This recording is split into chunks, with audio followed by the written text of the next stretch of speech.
Chers amis, AMI et AMIE, Madame la Présidente honoraire du Conseil économique, social et environnemental, Monsieur le ministre chargé des relations avec les institutions, Mesdames, Messieurs les ministres, honorables députés, premier vice-président de l'Assemblée nationale, représentant de Monsieur le Président de l'Assemblée nationale, mais surtout, très cher jeune frère Abdou. Maître Ousmane Sey, que j'ai connu à Rebeuss, représentant Madame la Présidente du Haut Conseil des collectivités territoriales, Monsieur le représentant de Madame la Présidente de la Commission nationale du dialogue des territoires, Monsieur le premier vice-président du Conseil économique, social et environnemental, et je confirme, cher condisciple du lycée Van Vollenhoven et peut-être meilleur élève de la classe.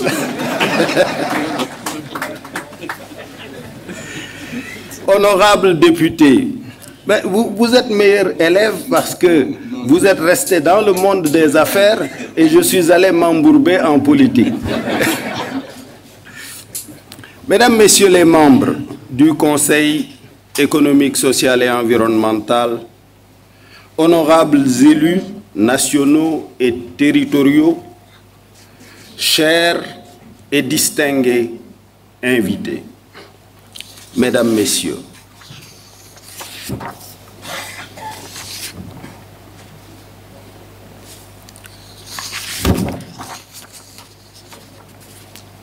je voudrais tout d'abord rendre grâce à Dieu. Ensuite, exprimer mes remerciements à Monsieur le Président de la République, Son Excellence, Monsieur Macky Sall, pour la confiance qu'il a placée en moi à cette station de proximité et de loyauté.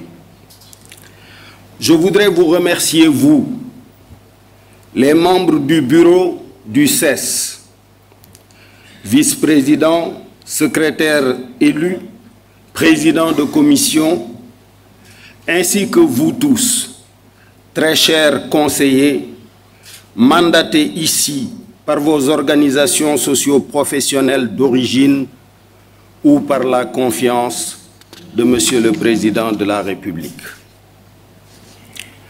Je voudrais, Madame la Secrétaire générale, associer à ces remerciements l'ensemble du personnel du CES, sans le dévouement et la vertu desquels nous ne pourrions atteindre les objectifs à nous fixés par le Président de la République, ni les résultats de nous attendus par le peuple sénégalais.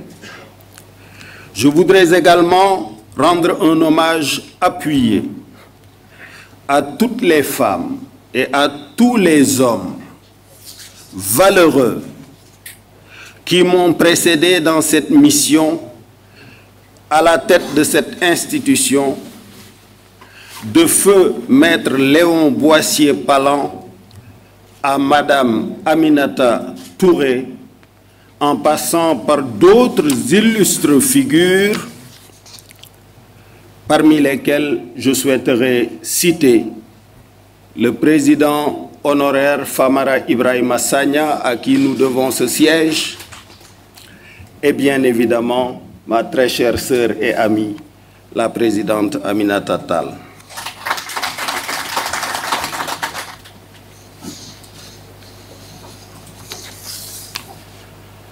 Je voudrais dire à tous ses prédécesseurs que c'est sur les fondations de leur legs que j'entends continuer à mener avec l'ensemble des conseillers et membres du personnel, ma mission. Je voudrais enfin remercier l'ensemble de nos compatriotes qui ont émis des avis sur le choix que j'ai fait d'accepter de diriger notre institution. Je suis attentif à toutes les opinions exprimées, de manière bienveillante ou pas, car j'y vois une source précieuse d'enseignements destinés à faire de moi une meilleure personne et un meilleur leader. À nos compatriotes qui s'interrogent légitimement sur le fondement de ma décision, je leur réponds ceci. Face à certaines circonstances historiques, il faut dépasser l'attitude vaine du spectateur stérile, pour citer Aimé Césaire. Il faut également dépasser l'attitude de la résignation et de l'exigence sans cause. Lorsque la nation a besoin de ses fils, ces derniers, à l'image du soldat et du policier prêts à risquer leur vie, doivent répondre à cet appel. Il faut agir au bénéfice exclusif des populations. Peu importe le coût pour notre propre image ou même notre vie, qui, au regard du destin d'une nation, demeure une insignifiance. Il s'y ajoute que la compétition électorale de 2019 est derrière nous. Le contentieux qui en est issu a été éteint par l'ouverture du dialogue national et les résultats remarquables qu'il a produits.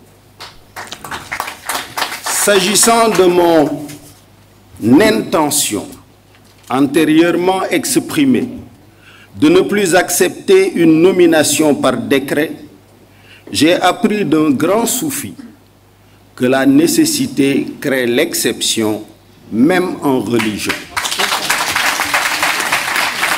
L'homme peut se prétendre maître de ses intentions et de ses actes, mais son destin relève de ce que les croyants appellent volonté divine et que les non-croyants pourraient nommer contexte, circonstance ou situation. Cher Baïdi, vous l'avez rappelé, notre pays, à l'image du reste du monde, y compris des plus puissants, a subi le choc terrible, inédit, de cette Covid 2019 avec son cortège de conséquences économiques et sociales jusque-là inconnues.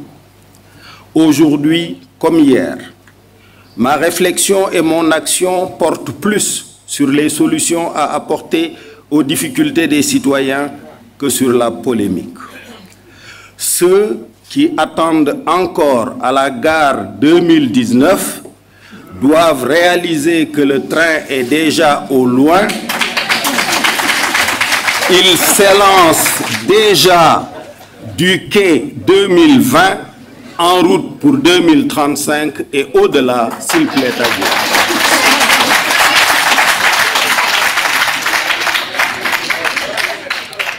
Au cours de la longue et enrichissante audience qu'il a bien voulu m'accorder pour recueillir ses directives, orientations et attentes, j'ai pu retenir que le sort de la jeunesse, particulièrement celle qui se tourne désespérément vers l'émigration clandestine, est au cœur des préoccupations de Monsieur le Président de la République. La lecture attentive du communiqué du Conseil des ministres tenu hier en atteste à suffisance.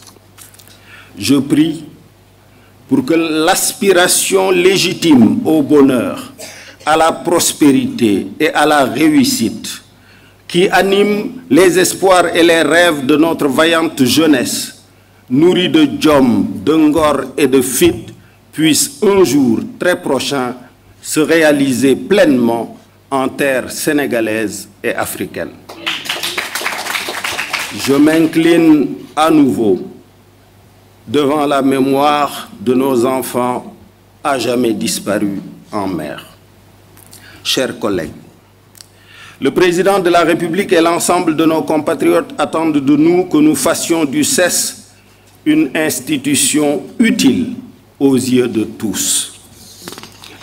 L'ordre du jour de tous les travaux du Conseil, deuxième Assemblée constitutionnelle et Assemblée consultative auprès des pouvoirs publics, tire son origine des trois sources que sont la saisine par le président de la République, le gouvernement ou l'Assemblée nationale, mais aussi l'autosaisine par les conseillers eux-mêmes et plus fondamentalement le mécanisme de la saisine citoyenne au moyen d'une pétition portant 5000 signatures.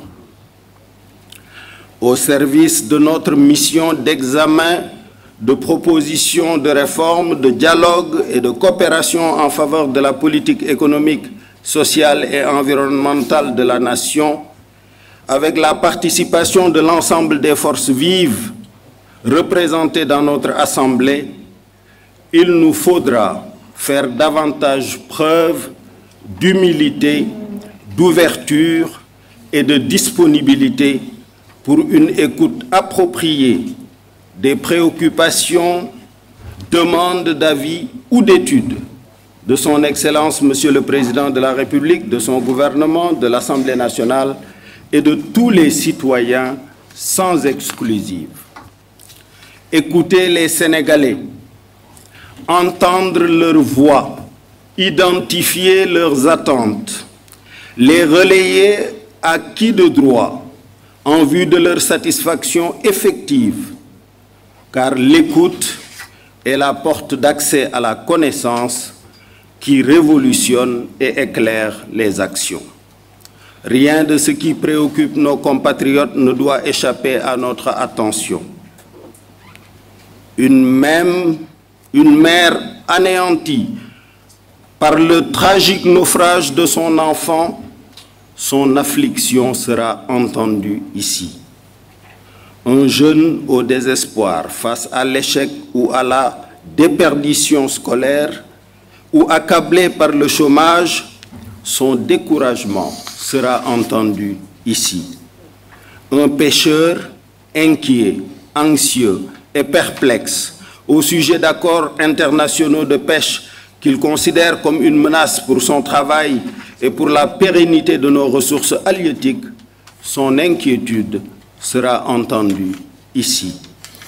Une femme victime de violences impunies basées sur le genre, ses plaintes seront également entendues ici. Un enfant victime de maltraitance ou d'abandon, ses pleurs seront entendus ici. Un citoyen depuis Kédougou exprime des complaintes, nous les entendrons. Ce sera pour notre Assemblée consultative la meilleure façon d'accompagner les choix de Monsieur le Président de la République, de son gouvernement et de l'Assemblée nationale dans la définition et la mise en œuvre de politiques publiques les meilleures possibles. Chaque avis émis sera porteur d'une solution efficiente qui puisse valoir à l'autorité la satisfaction des citoyens. Mesdames, Messieurs, chers invités, à la suite d'une relecture approfondie des textes législatifs et réglementaires nous régissant, et après échange avec des citoyens de toutes obédiences politiques, de toute confession et de toute catégorie socio-professionnelle, j'ai pu davantage appréhender l'étendue des attributions et missions du CES, ainsi que les préoccupations et attentes légitimes des Sénégalais. J'ai également eu à connaître les parcours académiques et professionnels des femmes et des hommes qui animent le CES. J'ai pu en tirer la certitude de trouver au sein de cette institution les talents, l'expérience, l'expertise, les vertus, ainsi que les qualités humaines propices à une bonne conduite de la mission assignée. Ils nous permettront de nous prononcer sur les problématiques les plus saillantes et les plus ardues, au fin d'émettre des avis pertinents permettant d'y faire face efficacement. Ainsi, pour montrer la richesse, la diversité et la représentativité dans notre institution de toutes les forces vives de notre pays, je voudrais, à titre d'exemple, faire remarquer que quand M. Baïdy Agne parle, la voix des patrons d'entreprise est entendue. Quand M. Modi Guiro, Mme Bassok ou Sidia Ndiaye parlent, celle des travailleurs l'est aussi. Quand Maître Moustapha Ndiaye parle, les notaires sont entendus. Quand M. Oumar Ba parlera ici, les collectivités territoriales seront entendues. Car à l'instar des autres membres du CES, ils sont tous, et vous tous, dépositaires de la confiance de leur père et de celle de Monsieur le Président de la République. Soyez assurés, mes chers collègues, que j'entends tirer de cette riche expérience,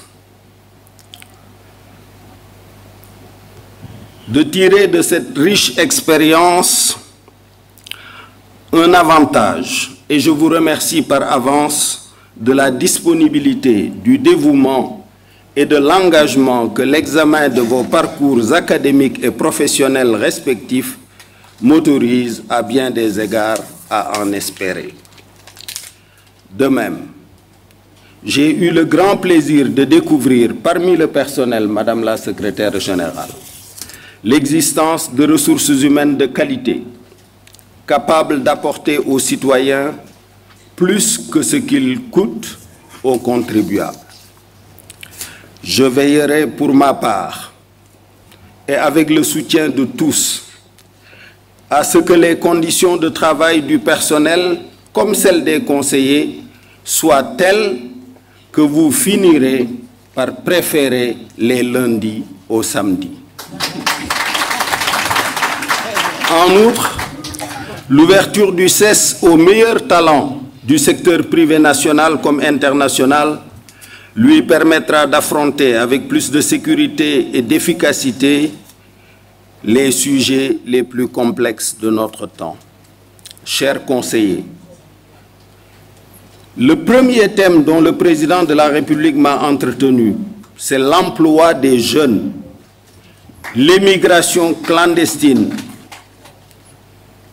Et il a naturellement ajouté les inondations récurrentes, l'érosion côtière induite par les changements climatiques et la gestion de nos ressources naturelles, notamment celles pétrolières et gazières. Nous devrons aussi nous intéresser aux formidables potentialités qu'offre la révolution numérique, compte tenu de la nécessité de bien préparer nos enfants et petits-enfants au monde de demain qui sera dominé fortement par l'intelligence artificielle. Il en est de même du désir de souveraineté, vous l'avez rappelé, Monsieur le Premier vice-président. Cette crise Covid-19 a réinstallé la question de la souveraineté au cœur de toute réflexion en matière de politique publique partout dans le monde. Au demeurant, il nous revient de tout mettre en œuvre pour que, florissants et nombreux, soient les merci formulés par nos concitoyens à l'endroit de l'État et de sa plus haute autorité. Mesdames, Messieurs les conseillers, je suis d'emblée rassuré qu'ensemble, nous veillerons à assurer la tenue régulière des sessions ordinaires du CES conformément aux dispositions qui les régissent. Toutes les urgences retiendront notre attention. Ensemble, nous nous attellerons à travailler avec tous les autres segments de l'État et les institutions sœurs, dont je voudrais saluer et remercier les représentants ici présents. Dans la recherche de l'efficacité dans notre action, une attention particulière sera accordée au renforcement des partenariats et aux synergies qu'il convient de développer avec les institutions de recherche, les universités, le réseau des évaluateurs des politiques publiques, les entités du système des Nations Unies et avec toute autre organisation engagée comme la nôtre à accompagner la formulation et la mise en œuvre des politiques économiques, sociales et environnementales.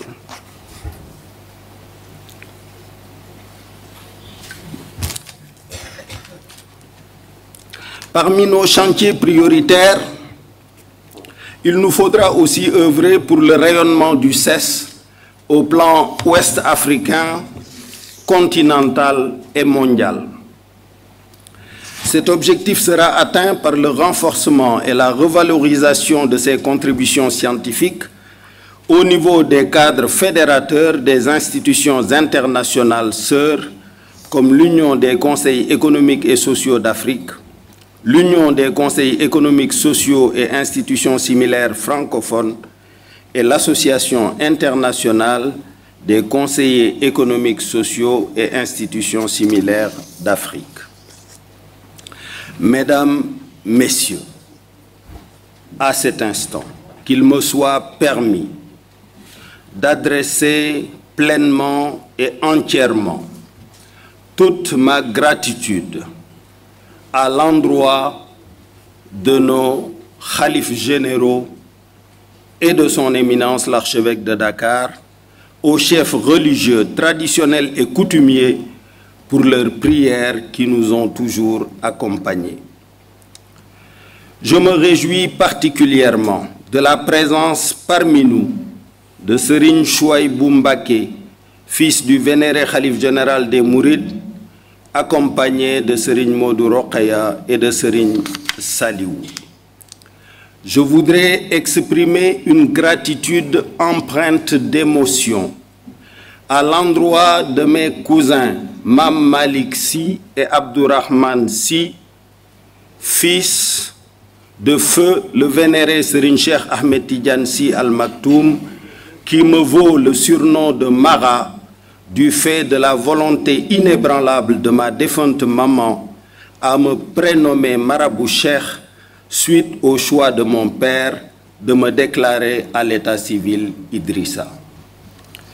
Je ne saurais terminer sans exprimer mes sincères remerciements aux ministres, directeurs généraux, directeurs, chefs de service, aux parents, amis, alliés.